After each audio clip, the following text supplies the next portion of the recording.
தலைக்குள்ளே ஓடிக்கொண்டிருக்கும் பேச்சு, overthinking mind voice பலருக்கும் நடக்கும் ஒரு சாதாரண அனுபவம். அதை முழுக்க நிறுத்துவது கடினம், ஆனால் அதை அமைதியாக்கும் சில எளிய வழிகள் இருக்கிறது.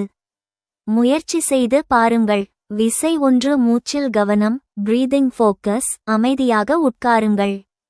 4 வினாடி மூச்சை இழுத்து வலதுபுறம் நோக்கிய அம்பு 4 வினாடி பிடித்து வலதுபுறம் நோக்கிய அம்பு 6 வினாடி வெளியே விடுங்கள். இதை 5 முதல் 10 வரை நிமிடம் செய்யுங்கள். இதை மைண்ட்ஃபுல்னஸ் பயிற்சி என்று சொல்வார்கள். 2 நினைப்பை எழுதிவிடுங்கள். தலையில் ஓடிக்கொண்டிருக்கும் எண்ணங்களை ஒரு காகிதத்தில் எழுதுங்கள். எழுதிவிட்டால் மனம் கொஞ்சம் ரிலீஸ் ஆகும். விசை 3. உடலை வேலை செய்ய விடுங்கள். நடக்கப் போங்கள். சிறிய எக்ஸர்சைஸ் செய்யுங்கள். வலது நோக்கி காட்டும் விரல் உடற்பயிற்சி என்டார்ஃபின்ஸ் என்ற ஃபீல் குட் கெமிக்கல்ஸ் ஐ வெளியிடும். விசை 4. கவனத்தை மாற்றுங்கள். மியூசிக் கேட்கலாம், புத்தகம் படிக்கலாம், ஒரு வேலைக்கு முழு கவனம் கொடுக்கலாம். விசை 5. தூக்கம் மற்றும் phone use. Late night phone use குறையுங்கள். நல்ல தூக்கம் இருந்தால் ஓவர்திங்கிங் குறையும்.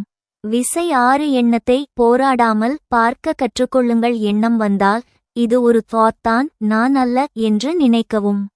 இந்த மைண்ட் வாய்ஸ் மிகவும் அதிகமாகி ஆங்ஸைட்டி அல்லது பயம் கொடுக்கிற அளவுக்கு இருந்தால் ஒரு மனநல மருத்துவரிடம் பேசுவது நல்லது.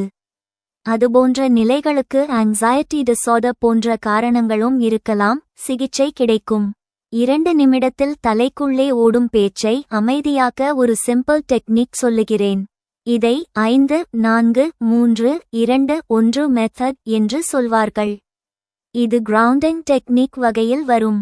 விசை 1. 5 விஷயங்களை பாருங்கள். உங்களுக்கு சுற்றியிருக்கும் 5 பொருள்களை கவனமாக பாருங்கள். டேபிள், ஃபேன், வால், ஃபோன், விண்டோ. விசை 2. 4 விஷயங்களை தொட்டு பாருங்கள். உங்களால் டச் செய்ய முடியும் 4 பொருள்களை டச் பண்ணுங்கள். விசை 3. 3 சத்தங்களை கேளுங்கள். உள்ளும் வெளியும் வரும் 3 சவுண்ட்ஸ் ஐ கவனியுங்கள். விசை 4. 2 வாசனைகளை உணருங்கள். நீங்கள் ஸ்மெல் செய்ய முடியும் 2 விஷயங்களை கவனியுங்கள். விசை 5. 1. ஆழமான மூச்சு. ஒரு ஸ்லோ டீப் பிரெத் எடுத்து விடுங்கள். இதைச் செய்தால் உங்கள் பிரெயின் பிரசன்ட் மோமெண்ட்க்கு திரும்பும். அதனால் தலைக்குள்ளே ஓடும் தாட்கள் மெதுவாக குறையும். சில நேரம் வெளியே வாக் போங்கள். நேச்சர்ல இருக்கும்போது மைண்ட் காம் ஆகும்.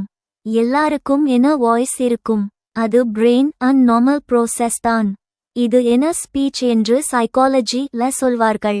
அதை முழுக்க நிறுத்த வேண்டியதில்லை, அதை காம் பண்ண கற்றுக்கொள்ள வேண்டும்.